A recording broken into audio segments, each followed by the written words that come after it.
The beer cheese was good. Yes, it was. Now it's time for something more substantial, more protein. We love our seafood. We love oysters. It's our favorite. Then I started reading about the Louisville rolled oysters. You take 3 oysters and you dip it in a batter. The batter consists of 1 egg with 1 teaspoon of baking powder, 1/4 cup of milk, and 1/2 cup of flour. You beat that up, and that's just so simple. You get that going. You take your 3 oysters and you try to keep these in a ball in your hand. It's going to be messy, isn't it? You dip them in there. Then you roll them. You could use crackers if you choose. I like the white bolted cornmeal. I just like that with oysters. You roll them up. Then we're going to double dip them because she said she had a trick in the book that held it together better. Pop it in there, your baseball size oyster mass. I'm ready. Let's do it. And while you're doing that, I'm going to tell you about these guys. Philip Mazzoni, he was an Italian immigrant. He had a restaurant in Louisville in the late 19th century, and they would actually give these away if you bought a beer or whiskey. Now, during Prohibition, they remained open by selling these oysters, and it became a popular food item all over town. This is messy. It's messy, but I think it's going to be worth the effort. And that's where you really got to pack it together. Give me a ball. Got to maintain the baseball size shape. I think I got it. All right, I'm going to set this up here. How's that look? Very carefully. Yep. Set it in there. Now lower it into the grease. And the sizzle begins. All right, Al Kolb's restaurant is no more. These 2 restaurants competed with each other, and sometimes they use crackers or cornmeal or whatever. But Mazzoni's, at the time this book was written, was still going strong.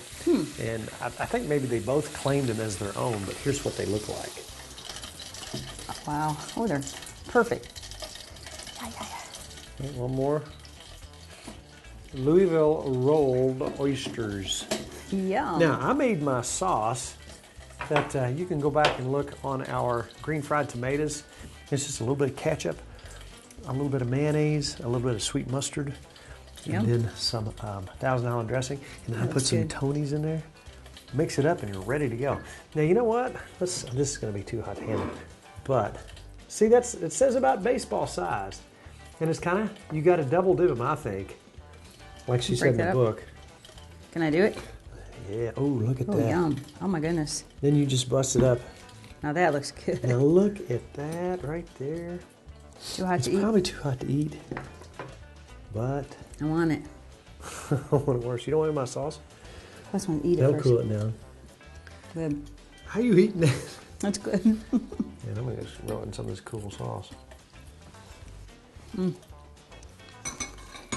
Yummy fried oyster. I like that. You still have that maintained integrity of the oyster inside of that. Yeah, you do. But it's cooked all the way through, and it's almost like a steamed oyster. With a nice coating. With the That's nice good. batter and coating on the outside. Let me tell you what. What a great idea.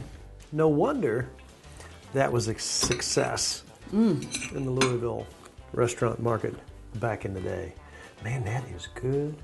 A big old chunk, too. I mean, that's a healthy sized portion. Those are good. I could eat those all day.